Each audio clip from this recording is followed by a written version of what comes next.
Hi everyone, my name is Faiza, and join me as we talk everything finance essentials with Amina Dan Sule. Hi Amina. Hi, Faiza. Thank you so much for joining us My today. pleasure.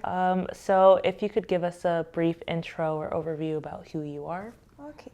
My name is Amina Dan Sule. I'm a Nigerian immigrant in Canada. To be specific, came here for my undergrad and I've been here ever since. I'm also a CPA, certified professional accountant. I've been working in audit for almost 5 years now. I'm currently an audit manager at Ernst & Young.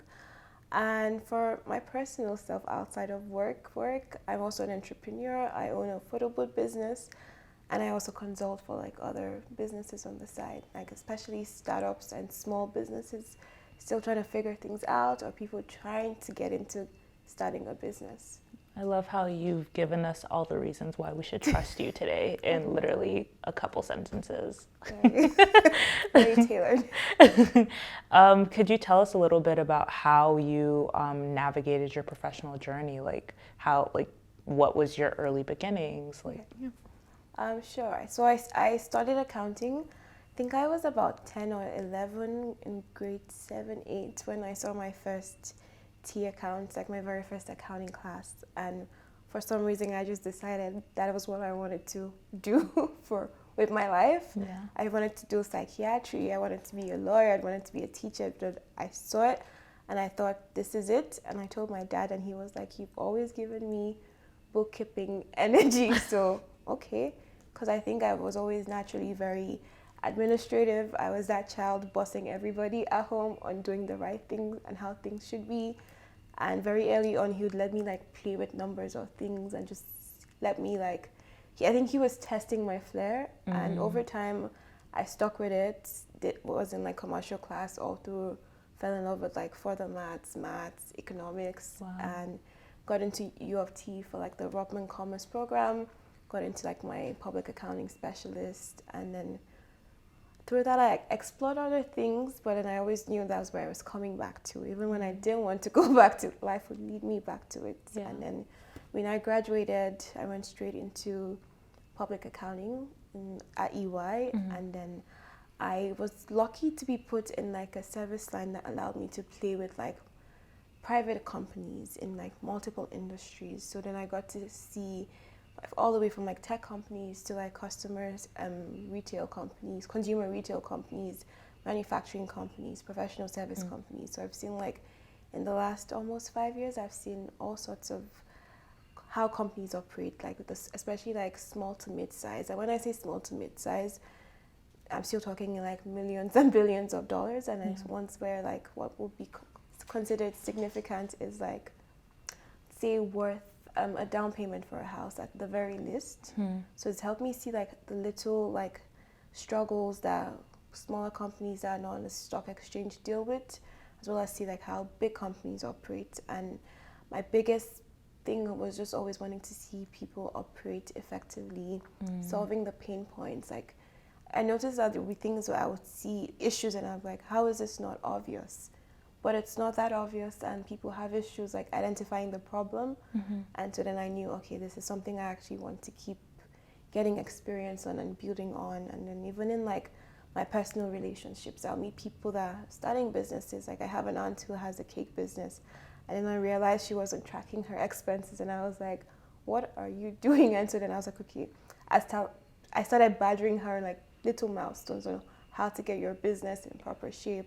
Or I talked to friends who were trying to start something, they knew they couldn't start it yet, or they were scared, and I'll help you see like it's not that difficult if we like get the foundation right, and then like you can have like a 5-year plan or a 10-year plan. And then at some point I knew, okay, I can only give people so much advice from like a consultant side, which is one of the main reasons why I was like, okay, I too have to start a business myself, because there's certain experiences that you can never really relate to unless you've gone through them. And then when you're talking to people, you're more empathetic and realistic in how to deal with those situations. And yeah, that's how I got here in 2024. So. I think I really find that interesting, that merging of like you applying your expertise, but then also your expertise to everyone's like day-to-day problems, but also recognizing that positionality matters, where it's like some of these things are obvious to you, like based off of like your expertise of things, but then there might be some things that you might not be able to see because you're not necessarily in that person's shoes. So could you kind of like walk us through starting your business? So you mentioned the photo booth company. Yeah. Tell us a bit about that. So I think the first thing was like people start businesses based on different things. For the most part, you usually tend to linger in things that have to do with your hobby. Like I grew up with my dad always pointing a camera in my face. So I always gravitated towards taking pictures, recording videos. I'm that person in the friend group that's like, 1 second, let's take a video of this, and everybody's like, oh no. But then you put it together and then everyone's happy and they're asking you for like the content at the end because they don't have anything on their phones. And I think I was scrolling through TikTok some years back and then I saw a vendor and I was like, is this a legitimate business stream? And then I did some research and I was like, and I told my dad, I was like, how would you feel if I did this? And he's like, maybe I'll be your first employee. And I was like, okay, it must be good enough that you didn't like shut it down immediately. Like that was how I got my business idea. And then I was like, okay, but then it's always nice, it's fun. And immediately I wanted to be like, okay, let's buy equipment. And then I did my search and I was like, oh boy, money goes into this. And I got a bit hesitant and intimidated because there's always that question of, is this the best thing I could be using my money to do right now? Or am I about to just throw away money? And then my dad was like, okay, the first thing you don't want to do if you're not sure is get a loan for it. If for anything you're going to take that risk, do it your own money or like seriously have a business plan otherwise. And I feel like a lot of people relate to that, where you might decide you're starting a business because you baked a cake and everyone really loved the cake, and then people tell you should be doing this like as a side hustle. And then you realize, okay, so you enjoy baking the cake but you know nothing else about business, and then you get intimidated and then you see the price of like everything you need to do to like set up like the baking equipment. You might need an extra fridge, just the branding, the marketing, things you wouldn't even think about. And then it becomes like a real thing to you. And then some people you just start it regardless. You're like, you know what, we'll figure it out along the way. And then some other people, you let it hold you back in the ideation until like it's like a baby that gets killed before it ever comes, like you give birth to it. So that was it for me as well. Like it took me about 9 months before I actually like made the purchase, because I made sure, I'm usually more of a, once I've made up my mind, I made up my mind. But before I made up my mind, like we really go through the process, and that helped me because I think also because I'm more of a numbers person. So the numbers have to make sense before I start, especially when it was my money too. So it's like, I know how many hours I've worked to get that money. So I wasn't just going to throw it away. And I think that's something like a lot of startups, young entrepreneurs can relate to. It's like, you've worked so hard for the money. It's not just like passive income that you're just playing to see what happens. And if nothing happens, you'll be all right.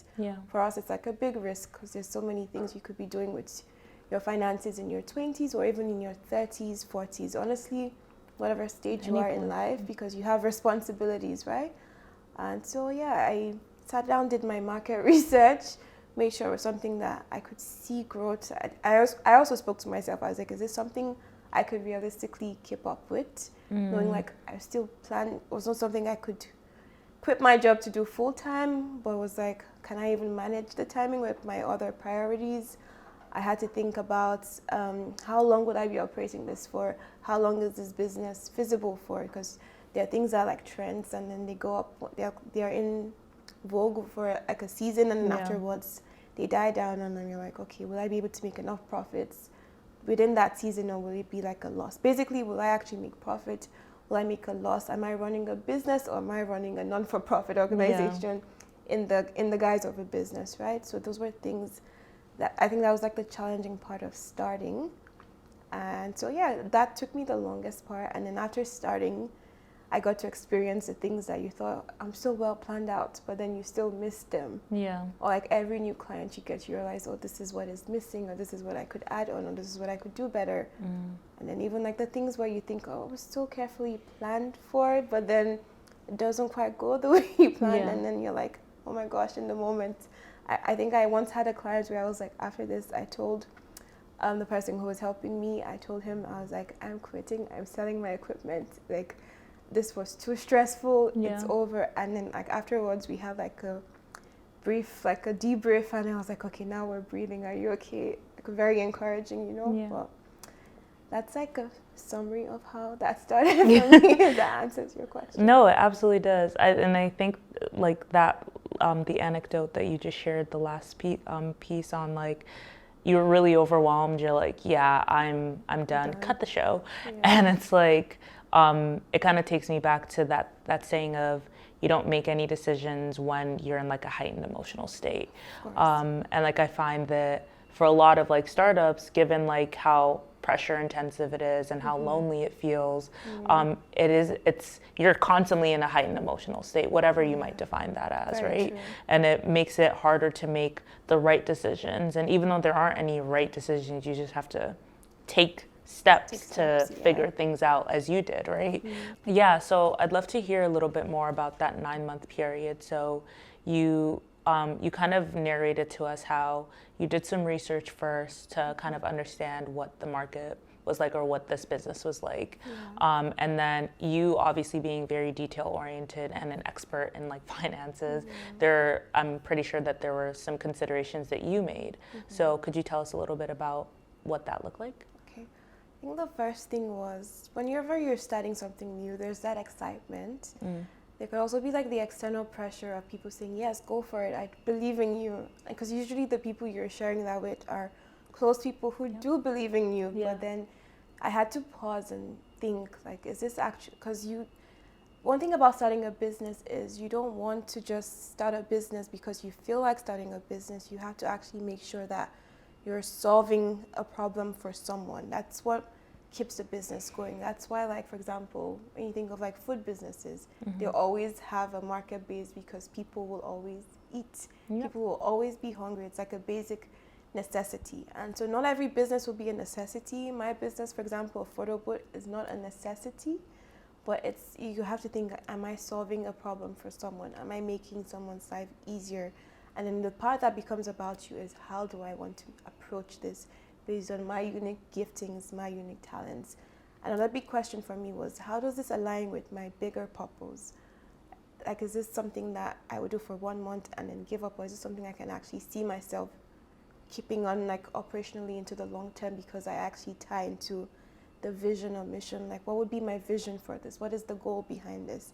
And for me, that was to learn about how the things actual businesses go through while running a business, so that in the long term I can better help consult for people who are going through starting businesses and running businesses and seeing them expand and grow.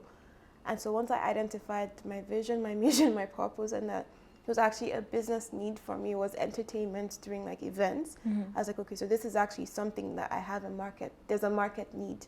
Then I went into, okay, so then how do I best service the market need based on my area? Like, what is my target market? Is it just, in my space, I could just be doing for like birthday events or engagements or baby showers or corporate events or weddings. Like, it's a big market share. And I decided, do I want a niche? Do I want to be general? I realized, okay, I'm starting small first. I probably want smaller ones, because you also have to think of what kind of brand, how do I want to present myself? Because once you launch, everything you do, it starts to build up and it's reflecting on your brand. Once you put it out there in the public, you have a website, a social media, people can go Twitter fingers and give their feedback. And they're very allowed to, because you're public. And it's no longer just like your personal brand anymore. It's your personal and your business brand. Then I also had to think like on that thought chain, and how do I protect myself? Because starting a business, a big thing about it is your corporate structure. You have to consider, do you want to have it like a sole proprietorship where there's benefits and there's cons to that, or do you want to have it like an incorporation, that it's like a business of its own that doesn't have to be tied to your name per se, but it can run with or without you, which also has its pros and cons. And so once I consider the corporate structure, then there's always like is it feasible? Like, what is my minimum viable product? Like, what is the littlest thing? Like, with the least money and resources I have, I can actually get this to launch. So I had to like run my numbers and see like, what is the barest resources I need to start the business, and then everything else becomes an add-on. Because like being detail oriented, or sometimes I think even in general, when you think of I'm starting a business, you're thinking of something perfect. You want all the T's to be T's to be tied or I's dotted. Yeah. I'm killing that analogy. But you want everything to be in place, but the truth is you probably will not have it in place, and it's as you keep going. But really, like, I had to sit down and think, what are the plastics and what are the glass balls? Basically, like, the plastic ones you can drop and pick them up later. It'll be fine, but the glass ones, they drop and they crack and, pains all around. So I had to think about that. I also had to think about budgeting, because I was like, I also have like other personal financial goals into the long term. So I had to think prioritizing which one comes first to help me streamline the timeline of when do I actually launch. Because that's what helped me stop and think, okay, maybe in 9 months I'll have enough money to take this risk, and then if I lost everything, I'll be okay. But like 9 months before, I didn't feel confident enough to take that risk and lose all that money. It would have hurt me a bit more. So those were like some big picture ones I had to go through, like my structure, my budgeting, just making sure that I actually was solving a business need, and it wasn't just a figment of my imagination, where I did the photo booth for a few of my friends and family events, but then it never left that group chat. Yeah. And so especially when I think the first time when I served a client that was outside of my group chat, that made me feel like, okay, now we've started operating for real. So those were like key ones. I don't know if that answers your question. It absolutely does answer my question, and I'm learning a lot as you are sharing this. Okay. Let's get into that like deep dive of like organized or org structures, and then also budgeting. So these are terms that we've heard. It's sole proprietorships, it's incorporations, it's this, it's that. You budget like this or like that. Let's get bare bones with it. Tell us a little bit about these types of structures, and then following that, walk us through your process for budgeting. Of course. Okay, so we will start with the corporate structure, because that also impacts, for what a lot of people don't realize, how it impacts your taxes, which is a very big part that rolls into like your finances and how your business keeps operating, rolling forward. A lot of the time we think you could just like start wherever and pick up, but the truth is, over time, your business starts to build like a portfolio for itself that speaks to how the business has been from day one. And that portfolio influences yourself in terms of even like your psyche on, is this worth it? And also like external people, like potential shareholders, banks. So you have to be intentional about that from day one. I'll start with for the corporate structure, if you think you're doing like a sole proprietorship, that means it's just, it could be you could eventually have a partner, but what it means is that it's a smaller structure, it's easy to report tax-wise, it's just a business income line. When you're doing your general tax returns, you do like your employment income, you do your business income. So it's easier to report, you don't have to actually have like crazy supporting like financial statements, like in the details, hitting all of that. It could be a lot simpler. In terms of taxes, it also helps, like you don't have to think of like there's the corporate tax rates, but it will still be based on like your normal one. It helps in the sense that your employment income, you usually tax net of your paycheck, right? So that you get like your net paycheck, and then your personal expenses come afterwards. But if you were doing it as your business income, it's your income, like your revenues from like the sales you make net of all your expenses. And then, the net amount of that is what gets taxed. So why that is nice is you're first of all applying your expenses before they calculate the tax you're paying, versus you paying taxes first, and then it's like what you have left that you have to spend on your personal income. So if you're thinking like a smaller scale business, that's probably easy until you start growing your revenues over like $30,000, and you want to start like diversifying and really expanding. That's an easier way to start, and you can like grow as the business grows in terms of like your organization structure. Let me know if I'm getting too in depth. It gets me really excited when I'm going offline. But like that's like a big picture of what like the sole proprietorship would be like. It's easier tax structure. It's the same tax return you're filing as with your personal self. The risk to it is you're also like personally liable for anything. So if you had a situation, they could sue you for everything you're worth beyond what your business is worth, because it's tied to your name. Even if you named it something, it's like still tied to you directly as a person. Let's say you and your partner who started the business together, the partnership together, versus like an incorporation. So you're incorporating and you're basically giving it life. Like it's like a separate entity from you, which means that liability is only to whatever assets the business owns. Your personal property assets are protected, and so that is nice, but then that is more complicated. Forming the organization, you probably have to spend more to incorporate your business. That's like the first thing. It's more expensive than doing a sole proprietorship, just a little bit more expensive depending on what your range is. I remember I registered mine using, RBC has this really cool platform owner, OWNR. Yeah. It was like really quick to like get the papers in, put the names in, and then in like 2 or 3 days, like I had my business number and like a certificate, and I was like, oof, that was way easier than trying to do it myself with all the documents. So that was like a really cool resource that you can do it, whichever one you chose to follow through. RBC, like the owner helps you out with that.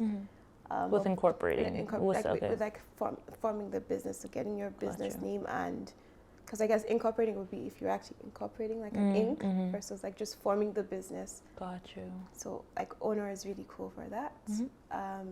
But like, yeah, incorporating, there's that. You'd have to file separate tax returns for an incorporation because it's not tied to you directly. You're just a shareholder. Like you have shares in it, and you're probably also an employee in the business because you work in it. So that's like a big picture on your organization structure. So then in that one, it's easier for you to like, you could eventually like start having other people contribute into the business and become like equal shareholders. Like you have equity in the business, right? So you don't own it a lot on your own, rather. You own it with like other people, and then like subsequently you can actually get listed on the stock exchange, like go public when you want to have like, if you've ever heard the term an IPO, like your initial public offering where like you need more funds, and so you want to like open it up to the public to buy shares in your company so you can own it with like hundreds or thousands or millions of other people, like the really big companies do, right? So you could switch from a sole proprietorship to like an incorporation, like as the business grows, and then you could eventually switch to like a limited liability corporation where you open it up to the general public as well. Like you could keep growing the business structure, so you're not tied to once I do it this way, it's this way forever. There's just the technicalities and the documentation side of it once you start changing structures. But I'll say like depending on how big you're going, depending on the type of industry you're in, say for tech and healthcare, if you're like doing research, you probably eventually need more seed funding. So then you might want to consider just being incorporated from the start. And depending on the risks as well, if you're seeing more possibilities for like a liability, you probably want to protect your personal assets. So like those are like big things to consider when choosing that corporate structure. And I'd say don't just like whatever they tell you. I mean, because I think most people, especially when you don't have that background, you don't really care. You're just worried about starting your business and you're not paying attention to those details. But I think it's very essential you try to sit down with someone, get informed, watch your YouTube videos, take time, maybe get an accountability partner to watch it with you, and so you can laugh about it and take notes and discuss like the pros and cons before you actually commit to it, because we're adults now and everything we do sort of it follows you. It has consequences. You can't just be like, Daddy, I'm tired, and then it gets fixed. Not anymore. So those are big things to think when you think org structure. And the budgeting and the finance one, it's everyone's favorite part. Think some quick myths I see about budgeting, even like in your personal finances and business finances, is people think it's just one budget, one time thing, and I'm done. But I like to think of budget as more of like a dynamic thing. Like it changes because things change. Interest rates change. Things happen in the market. We had COVID. Whatever budgets you had was thrown in the wind once COVID happened. After COVID, whatever budgets you had got thrown in the wind again. So you have to be flexible. It should be something you visit more frequently.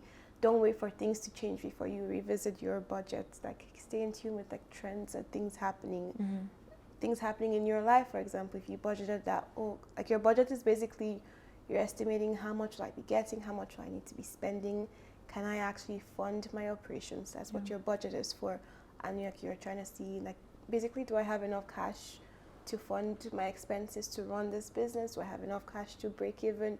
You're trying to see where your operations are at. That's why you do your budget. So if operations are always changing, your budget should be dynamic to adjust to the changes in the markets, and it helps you like to see when you realize that, oh, I might be struggling in this month and I might need additional financing, and helps you like actually start planning for that. So you also have things like your cash flow, like your forecast, so you're expecting this cost, expecting this revenues, like can we break even? Should I be finding like a backup options? Because you want to have that plan in place so it's not hitting you on the time, and then you're like, okay, what do I I'm do? stuck. It's too late to get, like you're trying to, do I need to get a loan? And then usually when you're under that kind of pressure, you make the worst decisions, and yeah, those have consequences too, right? So that's just like a big picture of like things I thought about. Like I had to like stretch it out on what are my expenses, what are like my, so when you think of expenses, there are multiple types of expenses. They're like the fixed expenses. Say you're doing a cake business, you probably only had to buy a fridge one time, and then you use it over the next 2 or 3 years if it's a really good fridge and you didn't like chip it out. Versus like things like your milk, your eggs, flour, like those you have to buy. Your variable depending on like the order you're making, so you know a little bit about it. Oh no, tell us all, like what are some terms or like things that founders should keep an eye out on their spreadsheet or whatever it is they're using to create the biggest a budget? one is like your expenses. Okay. I feel a lot of people, you always cut yourself short in expenses. Like you don't really sit down to include all the possible things you'd be expensing. A big one too is you forget to also pay yourself. Like you want to be when you're budgeting is when you should be as realistic as possible. Maybe be as conservative as you can, especially for startups, because you want to make sure like you're not really sure, even if there's like the market share, you're just starting for the first time. People don't know your business. People don't trust your business yet. So you want to be conservative to make sure you have enough and you're putting enough like cushioning in place. If you're a risk taker, that's especially necessary for you, because you're hoping for the best, but be prepared for the worst. So like outside of like within, not outside, I guess, within those expenses, you also had to consider things like, say, website hosting fees, marketing fees, branding fees. Those are like your advertising and marketing. Those can be like really expensive too, depending on like who you're trying to get your product or your service to. And most times we just assume that people will see that my product is good and want it. But for them to see it, you actually really have to put it out there. And that costs money. And so you have to realistically see how much that costs. And then sometimes it's hard to measure, to quantify the impact of those expenses. Like how many times do I have to put like campaigns on before it reaches my target market? Like it doesn't flow like immediately you post it today, you get people tomorrow. People could be like watching and like bookmarking things like, okay, when I'm ready for this, I'll get you. But right now it's not time. And so you keep putting that out for a while before you start seeing things, and you don't know how much that while will be. Those are things to consider when you're making those forecasts and planning. What else for budgeting? And then a big thing too is also like funding and financing. There's this thing called cash flow. Like outside of like reporting, like usually for like financial reporting of a business, there's usually have your balance sheet, which usually tells where your business is at a point in time. The date you usually report that is like the last day of your fiscal period. It could be a year, it could be 9 months, based on when you're ending. But usually it's like a 12-month period, like moving forward. Like the first year you could see like 9 months, or like say you change like an org structure or something, and so you have a shorter period. But most cases around the world is like a 12-month period. So your balance sheet tells you this is the story of how the business is.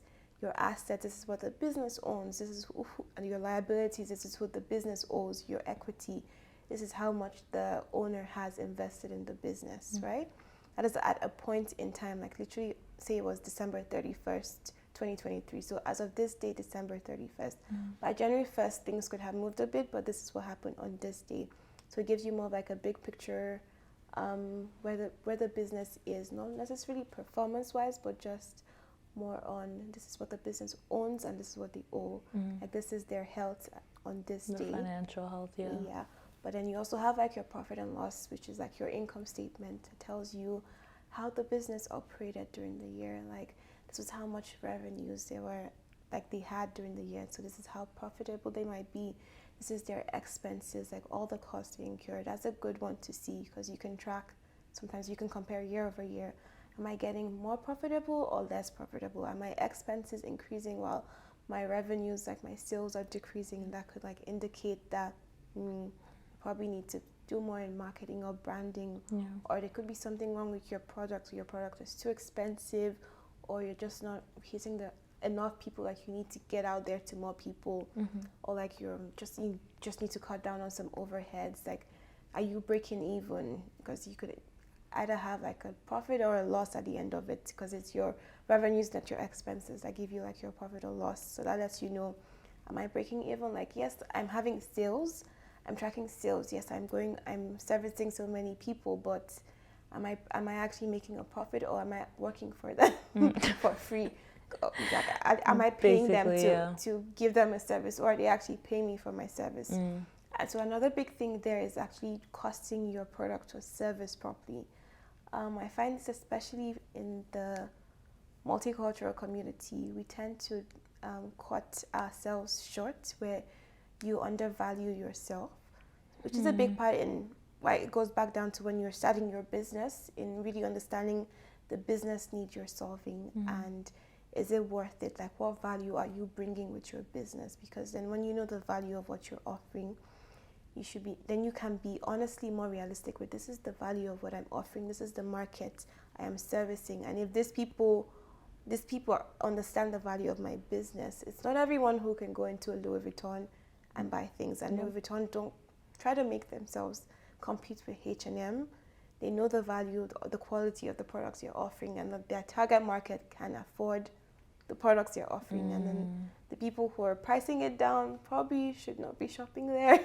Or if you're then you wait for a sale or a promotion, but then it gives you like a clearer picture of where you're costing yourself and what you value your business at. And because based on what you value your business and how you value your business and present your business is how people approach your business, right? Interesting. And because then that also boils down, especially into your brand. Yeah. That's another big one I see with startups. Not just the product or getting your product out the door, but how you brand it, because that's how you present what your value offering is. You could, like, I've seen really nice like Asian restaurants that have the best food, and they're like really cheap, and then just because of like that brand, you might go in and you when you go in, you present yourself there a different way versus when you go to like a high-end restaurant. But literally that same food, if they took it and presented it differently at like a more expensive restaurant, you would pay more for it, and you wouldn't complain about it because of how it's presented to you and the value you perceive it to have. So branding is another big part of it. I feel like I'm just throwing them everywhere. But once you've costed yourself, you've branded yourself, and that goes down to the foundation of just what you actually see the value of what you're offering the market. Those are like really essential things that I feel like people miss out when they're making their initial budgeting and planning before starting the business. And it's something that is worth like being intentional in sorting it through before, because once you put yourself out there, once you bring that business to life, it's a living thing that gets judged and gets approached based on how you're presenting it. So I feel like I'm going in loops. I definitely got the gist of everything that you're saying. Like, as a startup founder myself, like, I know for me, the financial planning aspect of things happened after the fact, because I found myself in the startup space by accident. Like, I did not walk into it with the intention of becoming an entrepreneur.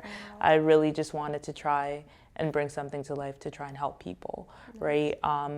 And over time it was, okay, what problem am I trying to solve for, as you mentioned? Who needs this? Why do they need it? And what possible solution can cater to solving this problem? And luckily I was able to receive grant funding to help fund the idea, but after the fact, what I started doing was I like spreadsheets. I like to try and organize things. So I'm like, okay, I'm going to allocate this amount towards marketing, this towards development, this towards branding, this towards blah, blah, blah. And I frequently review that and be like, okay, am I spending according to that? Am I spending accordingly or not? So I shed light on my initial approach to finances in my startup. And like, as someone that is well versed with finance management and like also running your own business, what would you say are some errors or issues with that approach, or are there I mean, it's good so you have the good things where you actually met a business need, but I'll say, depending on what kind of startup, like if it's more in something that your product, you're not already servicing people, you might be safer there. But if it's something where you're already serving people, the thing could be like, for example, you were charging them like a lower value, and then over time, because it kind of gives that, what I'm perceiving is you're giving like a catch-up one. So it could be a thing where you're not fully considering all your costs to keep the product running. Like you're operating more on a day-to-day mentality versus like a strategic mentality. This is where the business is trying to go. So it also gives me that perspective that you've not actually forecasted. Like you're just dealing with the now or the yesterday's need versus planning on, this is my vision for the business and where we're trying to get to. And so to get here, this is what I need to be doing now, versus just, okay, I know today, since we have a bit of money today, so I can give you some here and give you some here and give you some here, and then when we get more money, we'll keep going, versus sitting down now and saying, this is where I want to be serving 100 customers. To be serving 100 customers, I need to produce this much. To produce this much, I need this much. And then, like, so you're going like back to front rather than front to back. Got you. And that could work for a while, but then especially when you try to start expanding, and you start thinking about you these need things. to have like a more future perspective versus looking back and solving yesterday's problems.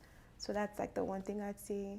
That, so like thinking of it the other way around, of even before the revenues, because if you're able to identify your costs, then you can easily see, say like it costs you $50 to produce a product, but then in the market you're seeing people are not going to pay more than $30. Then you know, okay, so should I be finding more cheaper alternatives to my costing, or is this really a product worth producing? Thanks for breaking that down. And like just if there were to be some specific takeaways or that you could share for us as an audience, what would you say are like the key components for someone trying to devise like a longer term like financial plan, be it like 1 year, 2 years, like the things that you talked about with like someone budgeting or trying to figure out whether they're making money or losing money, like what would you say that a startup founder needs to consider? Excuse me. So there's the point of like, when you've done like these basics in terms of how your corporation is structured, where you see like you figure out what your vision or mission is, like your 1 year goal, 2 year goal, based on like how you want to be servicing customers. You also have to think of like, there's a lot of like uncertainties in the market, and I say people usually get scared of them, but I say take them as an opportunity. Uncertainties are a reality of life. So then also like you have to like think of like create room for those in your planning, and a good way to create for that is to also like find passive income. So like, for example, just because like you made $20 profit on it doesn't mean you should spend everything or put everything back in the business. Like you see a lot of companies, big companies that I work for, I guess, they have like, that's where like your assets come in, where they have, just because they have cash doesn't mean they put the cash in like assets and investments, in mutual funds, they buy property that is not necessarily in line with what their business is offering to people, but their service, they are running those assets to create more income to support the cash flow for their business, or just to give their business some sort of like guarantee that whatever happens in the market in the low periods and the high periods, they'll keep functioning. I think a big one is noticing like where your low and high periods would be. Unless you're like selling water or hydro, you would not always, like, your business life cycle could be seasonal. And like in the first year it could be like really good, and then 1 year it's like slower, another year it takes up again. So you want to really have plans and contingencies in place for like the highs and the lows, which is why you can't just be operating on, I have this money, so then I will allocate this money based on these expenses, but you should be thinking into the future on how can I make sure I'm able to still keep operating into the future. One other thing for like your 3-year goal, 5-year goal, I'll say, is spending time to actually plan before you get into, like, it's hard when as a startup you have like, you're the marketing officer, you're the finance person, you're the one doing the job, you're the one doing everything, and then once it picks up, especially during like the busy times of the year, your busy seasons, it's hard to have those like sit down, big picture strategy ideations or strategy planning. So make use of like your less busy seasons to actually do the proper strategy planning.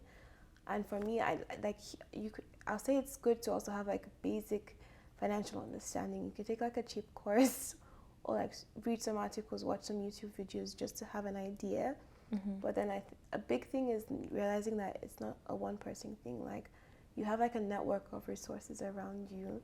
So being able to identify what are the things you're not so sure of when you're like planning for the future, and then actually talking to people that have experience in that. You don't have to take their thing as the final say, but like you don't want too many opinions that confuse you, but you want to have like a right balance of considerations, because you're not an island. You can't think of every possible thing on your own. But sometimes having like an extra pair of eyes helps you see things you wouldn't see, and you could pay for that extra pair of eyes, or you could like use your network to get an extra pair of eyes for free, however you want to do that. But sit down, understand the market trends, the market uncertainties when you're planning into the future, understand how viable your product or service is into the future, understand what the funding or grant terms would be. Like if this first year you're good, but in the future you need grants, or like how often do I need grants, or if I need grants, what do I need to have in place for my grants? Like do I need to start like keeping track of my records so that the grants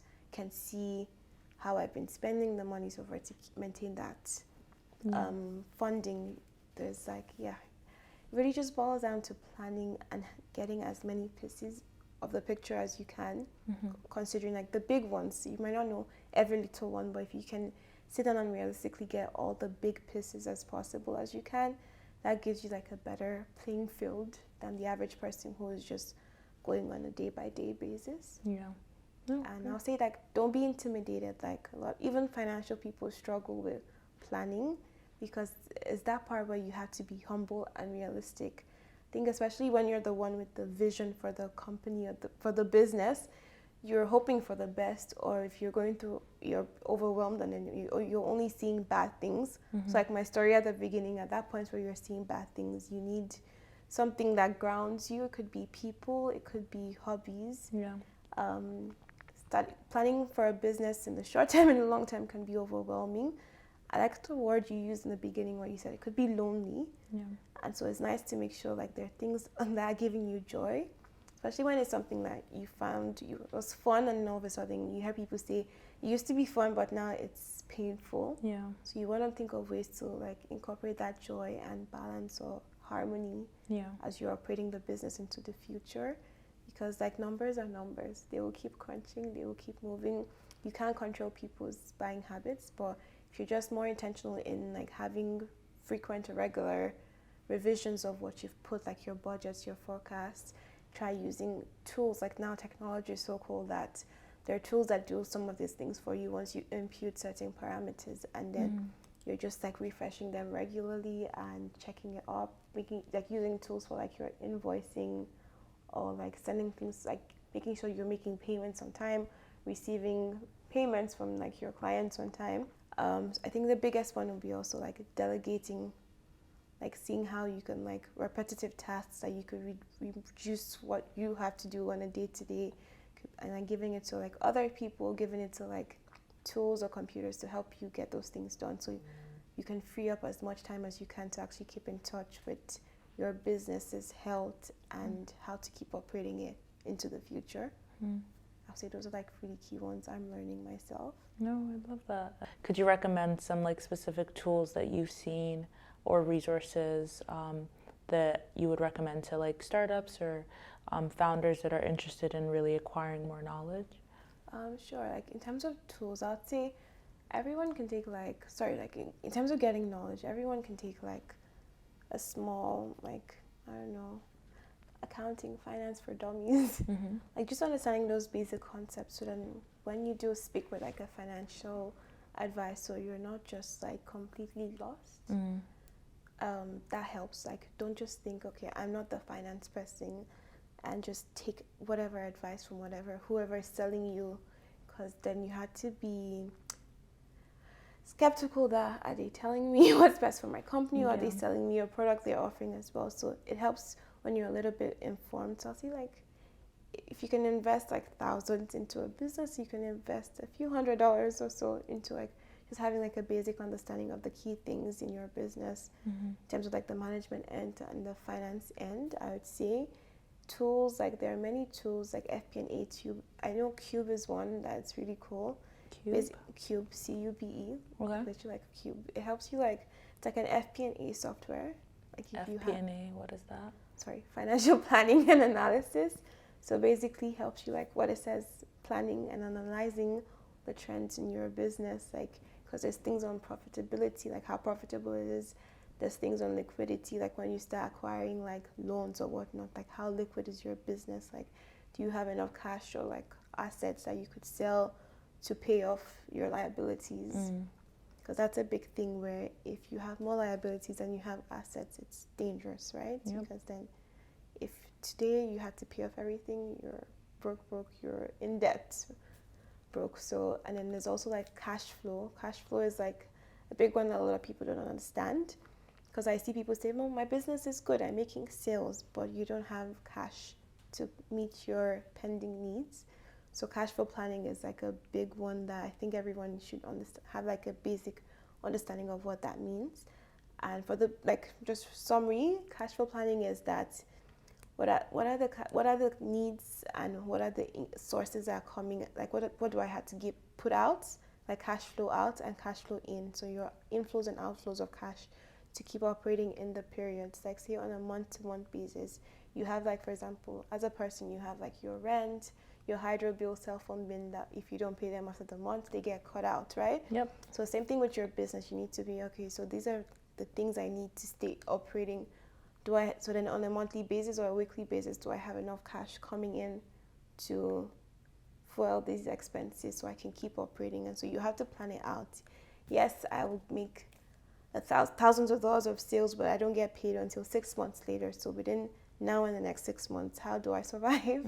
How do I put food on the table? If it's like it's your full-time, you've put everything into that business, you don't have anything coming in, and then that helps you decide, okay, if I'm not going to be paid in like a 6 month period, perhaps I should get a loan between now and then if I'm being paid enough, the interest on the loan is not too much, then what I eventually get paid can service the loan and the interest, and I can still have something to take home, that it was worth going through this exercise.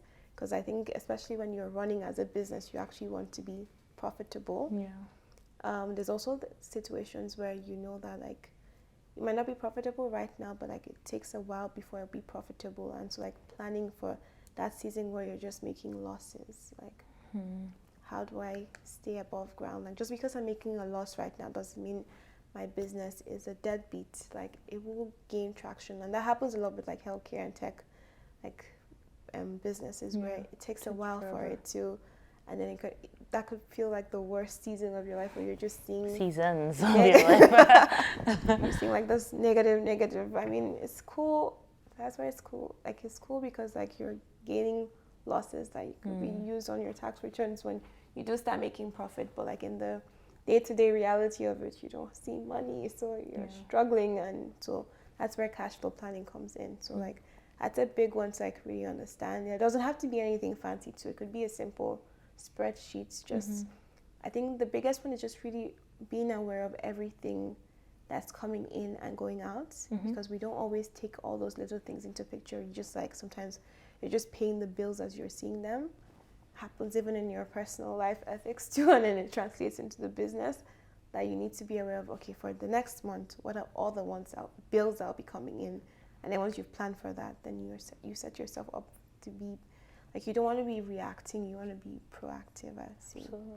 That's like a big one for that. But like Cube is really cool. A simple Excel template helps. Like, there's a lot of cool like Power BI visualization tools if you like to see like graphs and pictures. That helps you like understanding better. But like, you could see all sorts of graphs and numbers, but if you don't understand what those numbers mean, It's not it's valuable, useless it to would be you, which is useless. why you need like that foundational understanding. And then it's a thing that when you start, especially if you need like grants or fundings from like angel investors or whatnot, you need to be able to show them the numbers and explain to them the numbers. And you know the business. So imagine if you can also understand the numbers for your business, like to a certain degree, then it's easier for you with your passion, your understanding, and your financial acumen to realistically sell your business to people that this is why this is worth investing in. Like if you watch like Shark Tank, you see a lot of businesses that you're like, that is such a cool business, but then they don't get any funding because the people are thinking, is it worth putting my money into that or not?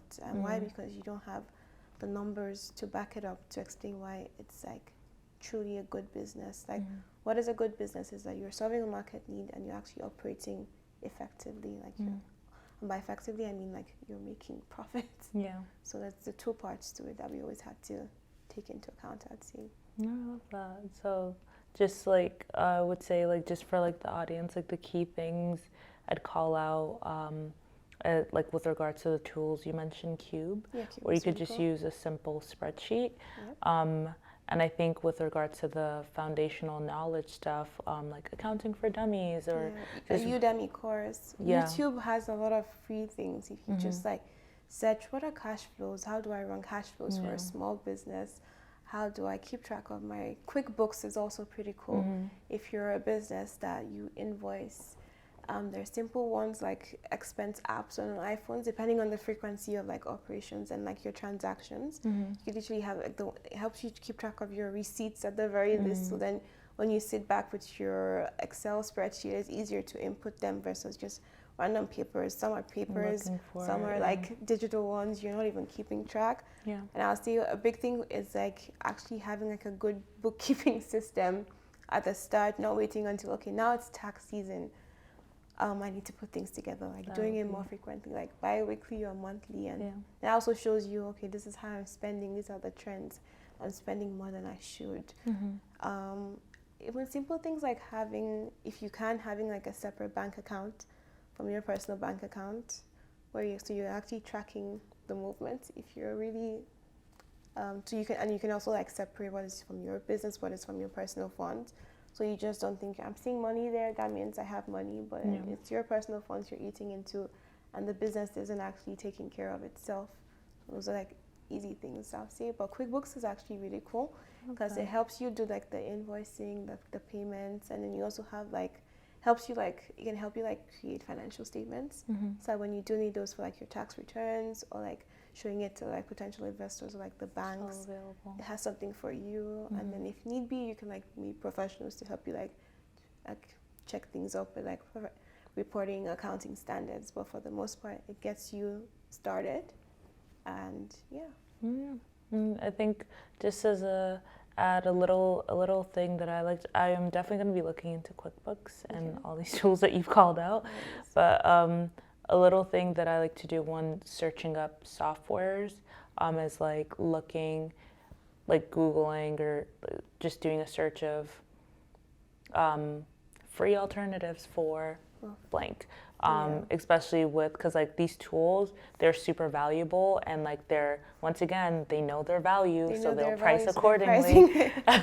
So it's like with understanding that and understanding my company's like present financial state, it's like what resources are available to me or accessible to me. So I think just like being very exploratory with like tools that are available.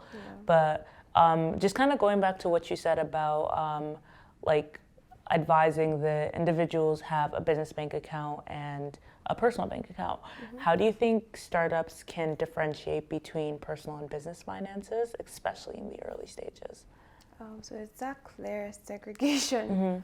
Like even if you're working from home, for example, being able to like sit down and think, okay, maybe like 30% of the time of a month I spend at home. So like if I'm using my workspace, my workspace is at home, like being able to like clearly see, so 30% of my rental expense is actually related to my work, and then the 70% is for my personal life. So that's like a good way. I say the best way is to track it. Like have like a running thing of which ones are yourself, which ones are your business, like for your personal one rather, which ones are for your business. Keep a template and track it. And then that's like, if you're not tracking it, you're not seeing it. Simple spreadsheet helps you track it. If you have like a lot, then you might want to use like other like expense apps. Like there are a lot of free ones on like the Apple Play Store, Android, Google Play that help you do that very easily. Yeah. But I'll say it just boils down to tracking. Yeah. And like identifying that this is a business or this is a, it could be a simple thing as for receipts, like say like your car mileage, like driving to and from business related expenses. Like I have like a jar for every meal and entertainment I spend relating to business things versus my personal one, because like the business meals are taxable 50% back. So you could, like you want to be tracking like those things, those sort of things, like your mileage one. Those are expenses towards your business that you could be tracking, and not just like, okay, yeah, I'm just pumping fuel in my car and I drive for like personal events, I drive for business events, everything is just an expense. And then at the end of the month, I just like bear the cost as a person versus actually knowing which ones were for a business, and then I'm keeping track of those ones to put on when you're doing your taxes, for example. So it's really just, it's painful. There is no cheat code. What it comes down to you making aside time to reconcile. That's why people get paid for accounting and bookkeeping, because it's really just sitting down to do them, or still like having like tracking them in some way that you can fit them into a software to collate them for you, but tracking. No, I love that. I love that. With your business, if you could share like can you share with us like your initial approach to like first of all buying the equipment and then I guess making like a longer term plan, short term and long term plan. Like walk us through those like fundamental aspects that you considered and your thought process as well. In terms of like my long and short term plans. Yep. For the nature of my business, I think long term plan, even from like purchasing the equipment, first thing was knowing how much I had, how much I needed to get everything I needed to get the business running, and how long it would take, which ones did I need like right now, and which ones could I wait for it to like gather the resources over time. Like for example, there were the things that I knew, these are nice to have, but maybe I wouldn't use my personal investment in it. It would be a test of how profitable the business is, and I'll let the business buy that for itself. So there are things I use that for. Equipment-wise, in all honesty, I made sure I checked as many vendors. I checked as many, checking reviews on quality check, because I wanted to make sure I was giving a quality product. Like I could have, there were many things I could have gone cheaper on just to cut costs, but then I thought into the long term, I don't want to be revisiting this as frequently as the cheaper alternative would be. I think that's the thing about going cheap. You have to usually realize that, except if you only want to operate for a really short period. I thought about the people, I was like my target market, and what kind of quality would they want, what kind of what kind of quality will make them notice me. And so things like that made me realize, okay, so then I need, like, for example, a website. Like my target market might not necessarily want social media. There might be more of website and brochures type thing where I am going around and marketing to them. They might not necessarily find me randomly on Instagram, but they're more likely to find me on Google. That's like an example. Long-term one. I also thought a lot about tax considerations for everything I purchased, because there are expenses that you could like be reimbursed for in a like things that you could get like partial money back, versus things that I had to justify, that I had to like really justify, was this business or was this personal? Because that's one thing that comes up, right? You have to be able to, that's why you have to have those clear trackings on what part of this expense was business, what part of this was personal, because CRA might ask you and you need to be able to support that claim. For me too, I also realized that my equipment, I was like, worst case scenario, if I'm not making enough profit over like 3 years, I could amortize it as an expense every year. And then because what was that term? Amortized. So a lot of assets allow you to do this, where say your asset costs $15,000 and has a useful life of 3 or 5 years. Take your car, for example. You bought a brand new car for $40,000. In all honesty, after like 5 years, you might have to like, you start having serious problems, or like the car isn't really sellable anymore. Like there could be like a scrap value of $1,000, $2,000, $3,000, or it's really doesn't have any value after 5 years. So then you would amortize it over the 5 years. What it means is that amortizing it is like you're spreading the cost over that useful life. So you're incurring the cost now, like you're paying out the cash now, but then so like every of those 5 years, I'd be expensing $3,000 against my revenues, as this was what the value I lost from this asset in that year that I'm never getting back.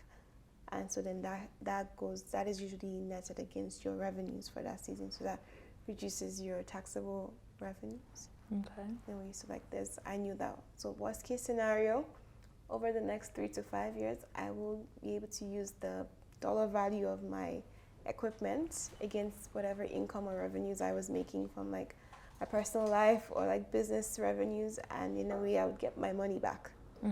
That was basically, I don't know if, does that make sense to you? I would say so. I think it does, yeah. Yeah, like just basically, so like that's a cool thing about an asset, but like an expense, you might just like get it in one time. If you justify it's like a 1-year expense. An asset is something you can use more than a year, like more than like that fiscal period. You could use it over a period of time, like over multiple financial periods. Yeah. Like that's financial periods, meaning over multiple 12-month Like periods. the fiscal year Periods, exactly. So then the assets show on your balance sheet as like, okay, this is what you own, but then over that period, you're actually also like expensing it gradually versus expensing it all at once. So as opposed to paying the 40,000 all at once, you're paying like you're paying for it fully, or like you're getting a loan to pay the vendor fully. Okay.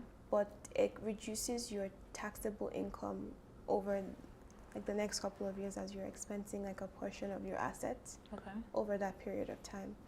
So it might look like, okay, so this year I had like a big loss because I was just buying things, which happens when you're starting, right? You're probably doing more spending than you're doing more outflows than inflows. But then over the term of like your business in years to come, you can find when you start making revenues, you can start like netting those expenses against the revenues over time, and then that reduces your taxable income over time. Okay. And so then you're not getting money for like that asset you're expensing directly, but it's reducing the money that you get taxed on. So in a way, you're cutting costs, you are saving money. Yeah. But then you have to be able to track those expenses. Okay. Say, for example, you bought like 2 iPads for your business, but then you're not sure because you're also using the iPads for personal. You're not even sure what it is. But then it could be like a business asset that you could expense over time and in a way get that money back over time. So that's how that works. Yeah. That's why you have to have like that basic fundamental understanding. Even if it's like a one-time sit down with like a tax accountant or like a financial planner to see, these are my expenses and my assets and my inflows. Like, how can I set my business up for success on like just a day-to-day management and on a tax basis? Because especially the more money you're making tax-wise, you need to be set up properly. If not, you'll be paying everything back to the government if you don't it's not that you're like, not tax evasion. That's not what you want to be doing, but you want to actually see what is out there in place for a business to operate. Like, because tax-wise, government does have incentives for businesses and small businesses, entrepreneurs, right? So you have to make sure you're actually aware of the guidelines, and then that advises how you spend things or how you operate in certain ways to make sure you're within those guidelines and actually benefit from the things you have in place, right? It's like, say now, like the $5,000 incentive for getting an electric car. Oh yeah. So then, like, you might push you to be like, okay, I might get $5,000 back versus just buying a purely gas car. Thank you. I forgot what it is. Sorry, I have electric cars in my mind. Yeah. I mean, I guess, like, what are some things that founders can do to stay informed with these sorts of incentives? Yeah. Or where can they find this information? TikTok is a good resource, funny enough. I think it's so, like, even like on things like LinkedIn, you have people who post like little guides. Big companies post this, like even my company, EY, they post like things to know for like tax changes this year. Like every February when they do like the new budget, there are new things. So it's just like keeping up with the news, like following certain channels, like a tax channel or a business channel or a strategy channel. You see, so you're like same way you're staying attuned with like things happening in like the general economy. Is the same way you want to have something for like the tax, or if you find like channels or podcasts that speak on small businesses and entrepreneurs, you want to be listening Like there's a lot of content out there that people are just sharing, but then the most time you're too busy operating and figuring everything the chaos going on, that you don't have time to actually get fed information to help you operate better, right? So yeah, like I have like a few podcasts I follow. Like a really cool person, she's like a young female, Rennie, the resource. She posts tips like on a personal level, on an entrepreneur level.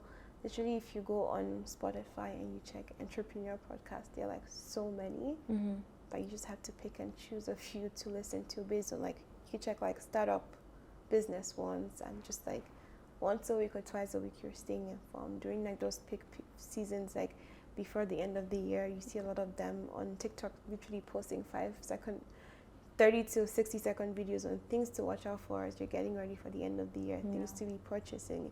If you realize your business is making this much revenues, you can actually do certain expenses to net off against your revenues, right? Because like this, you have the profitability to reduce your taxable income in that season. So things like that. I definitely saw a lot of that towards the end of last year. They were posting a lot about taking advantage of certain accounts to open, at least from the personal bank account side of things. Like they have the first home savings account. Yeah, that was pushed out a lot. But no, thank you for... It's just like keeping your ears to the ground. I can't give you like one specific term, because like the cool thing about like the social media age is like there's actually like a lot of information out there. I mean, you don't want to follow too many because it could feel like information overload, but you just like think of like the key things you're interested in learning, like if it was like budgeting or like tax savings or entrepreneurship tips and tricks, and choose like one or two that you vibe with, like you resonate with how they're teaching you. It's something you can make that time commitment to and like actually stick to it like once or twice a week. What information am I getting in to grow my business versus I'm just operating the business until whatever happens. I think that's like a key thing, because the same thing with like your personal life, like you want to keep growing your knowledge base versus just working every day, and like you get outdated over time, because then you're aware of like the trends and how to keep up with the trends and what is changing. That's what I'm saying. So I guess speaking on like trends and like I guess not the future exactly, but trends in general, are you, from your experience in your field specifically and like working with all these businesses, can you share a real life example, obviously like omitting certain bits of information of like a company or startup that achieved success through like really strong or effective financial management habits or practices? Just because we're talking about financing and entrepreneurs, I would say, do you know if you've heard of Square?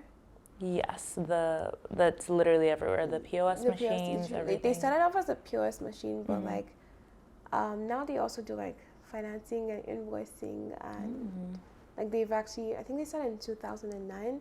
They've been able to like expand, and I like to think for people that provide for you those kind of systems, they also had like finance people behind them doing the planning, and so they were able to expand, right? If you Google like startups, there are a lot of them, even in recent times. Think like Square, Stripe, Glossier. Like I don't know what Glossier was before the pandemic, and then after the pandemic, they've grown.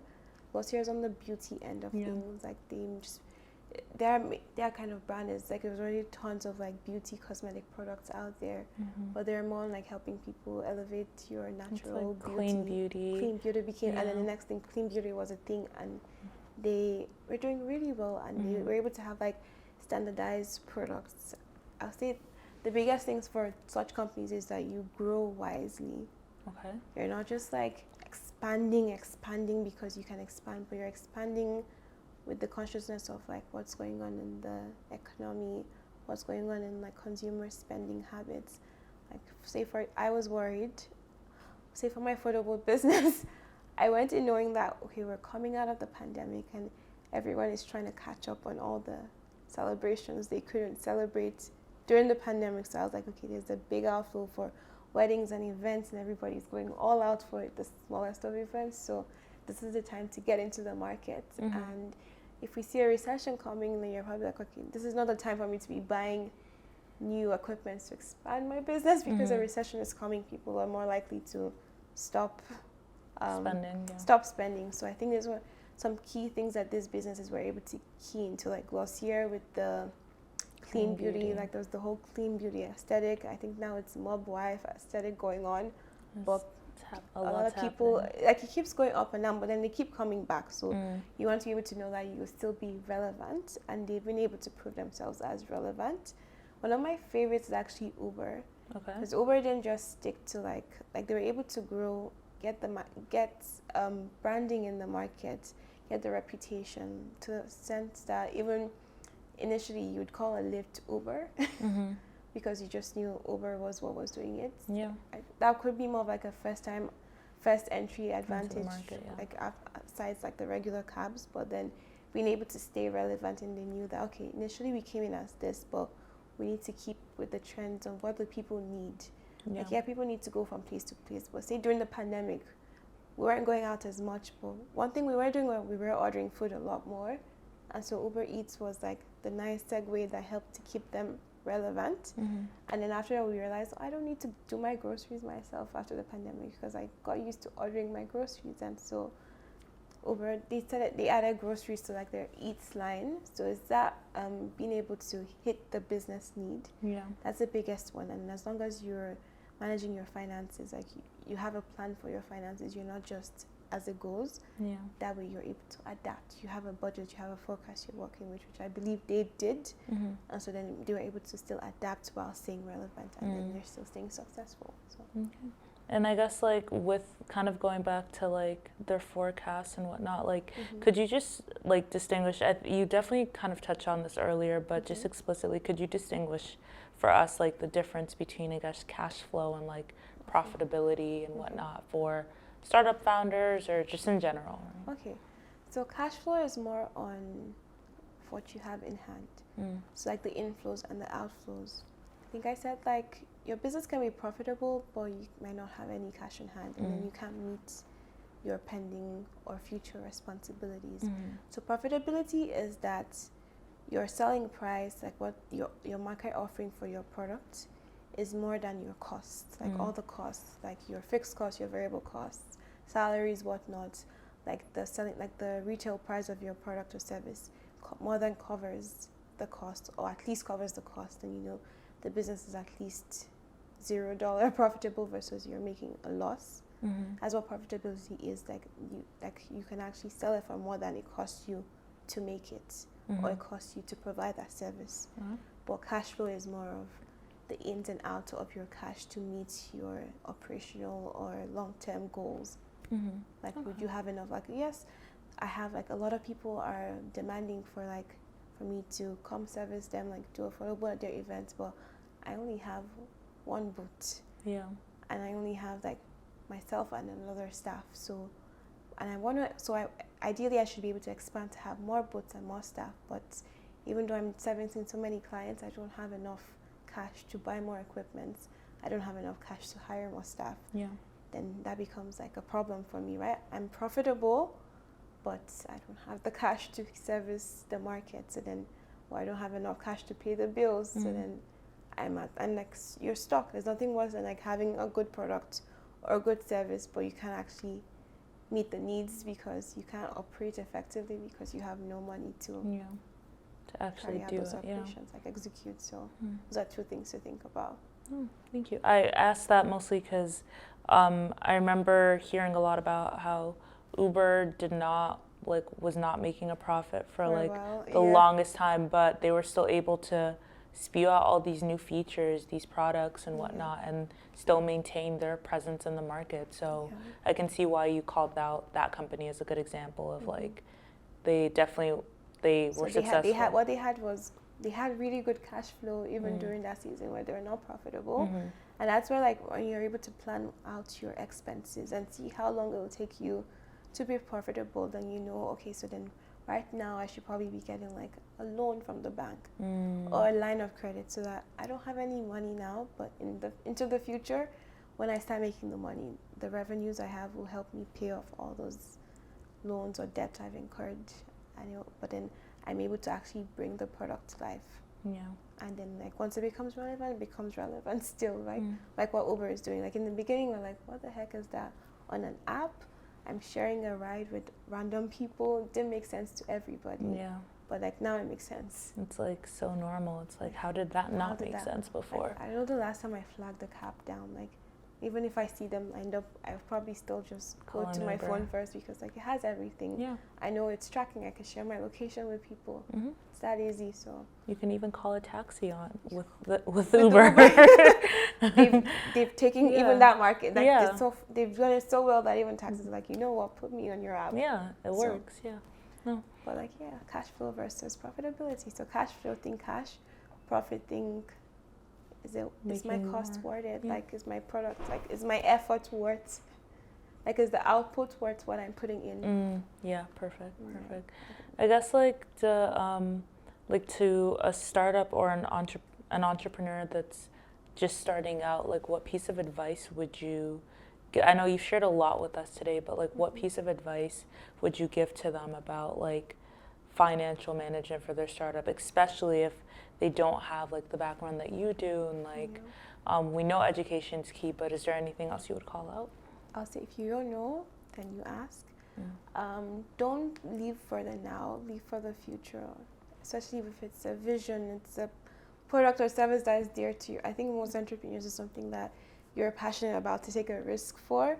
So it's good to be that risk taker. I mean, the first thing is, if you're planning on, don't let the fear of the unknown stop you. But it's about sitting down and brainstorming. The biggest thing is planning. You can plan, so you plan for financial help, like interact with people, network with people, figure out, like, it's beautiful that BFN is doing this, like, get that information out there. There's information everywhere. You just have to like actually seek it out. Is grow your network. It's like the help you need is like 1 or 2 or 3 contacts away within your network to solve that problem for you, and it can literally be more cost effective than just going and.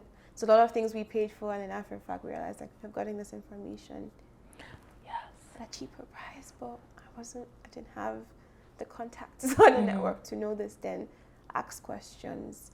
Don't feel in a rush. Usually when you're under that time crunch pressure, you're more likely to make the wrong decisions.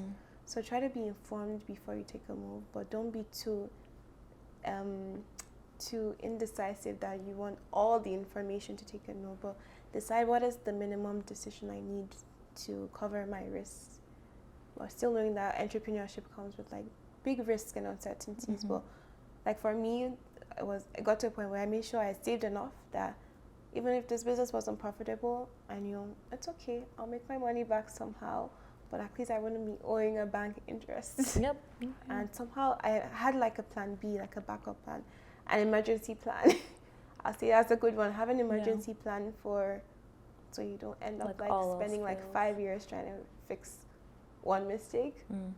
Like, it can, when you're really passionate about it, you can feel like, this has to work, but you have to be careful about that excitement and making sure that you actually, that's why the numbers come in. If you don't know the numbers, sit down with someone, like a 1 hour, 2 hour business advisor section. It might cost you a bit if you don't have a background. It might seem like it costs you a bit now, but it'll save you a lot. It's an investment into your business, just as much as you're buying the equipment. So don't take the financial part for granted, because every company is being run by the numbers. Like, money speaks, so you have to, in some way, if you don't understand the language, get someone who understands the language. Even over time, when you start building, like, you start having like a team. I know it's your baby, but be open to hearing and seeing, because other people, they have your blind spots to the people in your team, like getting that feedback. It's very essential. It helps for the growth of your company. And it helps for your mental health too. Like, you're not carrying everything in your head. Helps you. Like, you just want to be able to see. You want to be able to, like, carefully meditate, plan, pray over it if you must. I mean, you should, but like, just like be intentional in like taking guided steps and getting the guidance you need. Don't feel like you had to solve it all on your own. There's resources everywhere. There's templates everywhere. I literally had to use. I was like, okay, marketing checklist, branding checklist. If I wanted a website, what is the checklist? It was literally like one Pinterest away, one Pinterest search away, and I saw free templates to like help me check versus thinking in my head. what do I need? Because everything I thought I still missed things out. Mm-hmm. And then once in a while, like you said, invest in some things. Like, don't have to do it all yourself. If paying someone, you think, oh, I don't want to spend like an extra $200 to get a website built, but then paying someone, you probably get it done in 2 weeks, and then you're keeping up with like your timeline. Yeah, and they'll do it really well versus you struggling to carve out 1 hour every week or every month, and then it pushes out the completion time for you actually getting the business out, and then frustration, you get overwhelmed, and then it doesn't get, well, by the time it's done, you're so tapped out, you can actually do the next thing. So it sounds like it's really about evaluating your choices or the options that you have, and like the cost of these options, quote unquote, right? And then making a plan to determine what you're going to spend on, or looking at alternative things as well, things that might be a little bit more affordable, and like really seeing how you can, like the steps that you need to take to afford this, what the implications might be, and then I guess making a plan moving forward, correct? Yeah, I'll say like before you start doing, just make sure you've taken time to sit down to plan. In the product ideation and creation part, it's like very foundational. Like, say like in your case, you stumbled into a startup that is beautiful, but then like before you start running big time, you need to still sit down and make some necessary plans in terms of your operations and finances, or like if you've not yet started, like the sooner you plan, the better. It's like, I think it's the same principle with most things in life. You have to plan before you start execution, or if you find yourself already executing and you've not planned, now is a good time to like sit down and just make out that plan. You don't know where to start from. There's information everywhere. Ask someone, reach out to someone. I think a big one for me too, as a business owner, I've been gravitating more towards like entrepreneur communities, like it's like a faith-driven community, or communities like BFN, where you meet people that are doing similar things to you, and then you realize I've been like running around in circles trying to figure this out, and someone tells you in like 5 minutes free information on how to solve that problem, and like really it's a good time to build your network, and it also helps you like market your business too. So like one thing I'm learning for sure is that true wealth is your network and your relationships, and it impacts your life in so many ways, so don't take it for granted. Mic drop. Oof, you left us. That's the biggest one. You might not have all the money, but your network is so rich if you new. If you leverage it, especially. But thank you so much for this conversation today. I really appreciated like the insights and just like where the conversation went in particular. I think that like anyone, I feel like there are elements of what you've shared that our viewers could probably take and like practice or apply to like their specific situations. I hope so. I know for sure, like today, like what you've talked about with like planning, I guess forecasting things, I'm definitely going to take that away. But yeah, that is pretty much it for today. So having me, Faiza, and BFN, so I called you BP. BFN. Yeah, no, thank you so much, guys. Have a good one. Bye.